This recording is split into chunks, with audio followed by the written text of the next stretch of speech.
What's up, everybody? The new Ballistic shield in Fortnite Zero build is becoming a thing, and most of the community is not happy about it. But if it's going to be part of the meta for Chapter 5, we need to make a good loadout, right? Especially when we still have the snipers and mythics and who knows what else as the season rolls along. Oh my god! So let's figure all that out and come up with the best Ballistic shield loadout for Fortnite Zero build.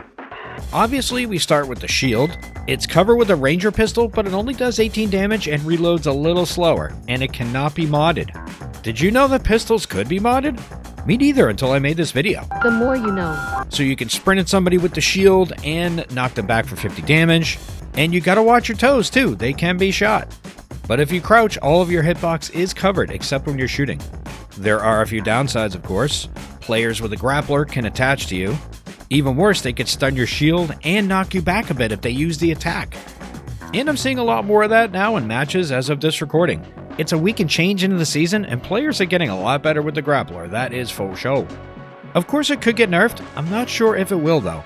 It seems like it's that relative that shows up on Christmas right when dinner's served, they give you that crappy wallet and keychain gift set, and then they dip a half hour later. I mean, it's annoying, but it's not a game breaker.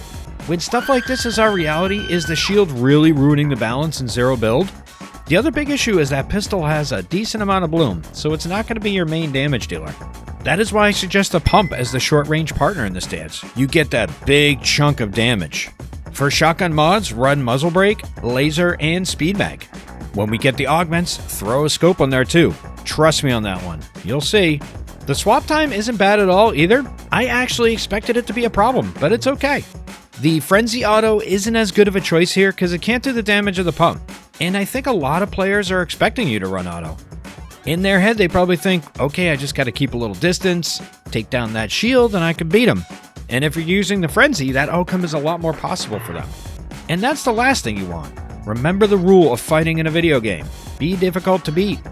And if you're in the final circles, your opponents are probably medallion holders anyway. More oomph in the damage department is a good thing. That's why in the long-range slot, I think the Reaper Sniper is the way to go here. And one correction, in the best loadout and mods video, I suggested to use the muzzle brake, but it's a sniper, we don't really need to worry about recoil. I was running. Hat tip to commenter FNAF Lore for that heads up. Run the suppressor instead, or no barrel at all. The funny thing is, in these clips, I ran with the striker AR more often than a sniper.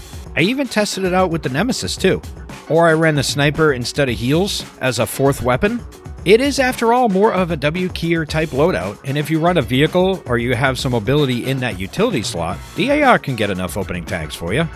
And if the sniper gets nerfed, it's good to be prepared to use assault rifles instead. But until that happens, go Reaper. Health and shields are status quo. One thing me and my friends noticed this weekend was that the medallion wearers should have white health in their 5th slot in team modes. Probably solos too. Don't forget about the med kits from the med vending machines too. And finally, we have the utility slot, which is no surprise here. Go mobility all day long for the most part.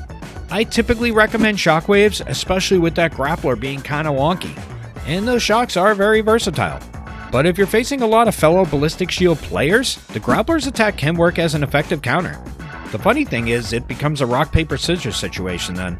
You carry it instead of shocks, and then you don't run into anyone using the shield. I know, right? But that's how video games are. A lot of rock, paper, scissors. Clingers are another good defense against shield users.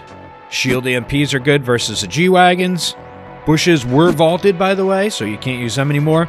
Bunkers were brought back, and those are good for sweaty lobbies. Even though you have the shield, the bunkers are obviously more durable.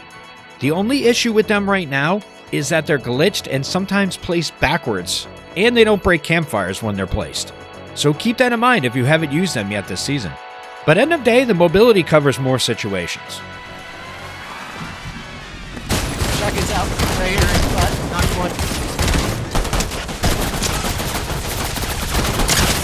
Nice, dude. Easy. With the Had the shotgun riot out. shield, There baby. you go, dude.